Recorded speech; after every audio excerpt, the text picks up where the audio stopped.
অনেকে বলেছেন সিনামন মানে দারুচিনি, সেটাকে পেস্ট করে মুখে অ্যাপ্লাই করেছেন, অথচ মুখে ভীষণ বার্ন হয়েছে, জ্বালা করেছে। দেখুন, সব জিনিসই ভালো, কিন্তু যদি আমরা পরিমাণ না জানি, যদি আমরা প্রপার মেথডটা না জানি, তাহলে আমি বলবো এগুলো ইউজ না করতে।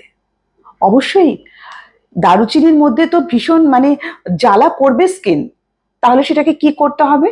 সেটাকে পাউডার বানিয়ে রাখতে হবে, সেখান থেকে অল্প, একদম 1 চিমটি কোনো কিছুর বেসের ওপরে নিয়ে তারপর সেটাকে অ্যাপ্লাই করতে পারেন। সিনামন আপনার বেস হবে সেটা নয়, সিনামন কারোর মধ্যে আপনি দিচ্ছেন, সেটাও 1 চিমটি। আর যেটা আমি দারুচিনি, লবঙ্গ এবং তেজপাতা দিয়ে তেলটার কথা বলেছিলাম, তাতে অনেকে জানতে চেয়েছেন সেটা কোনো প্রবলেম হবে কিনা।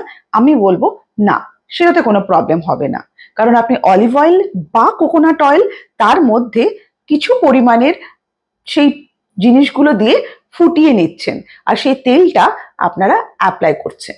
সেটা অ্যান্টি এজিং তেল, ভীষণ ভালো তেল।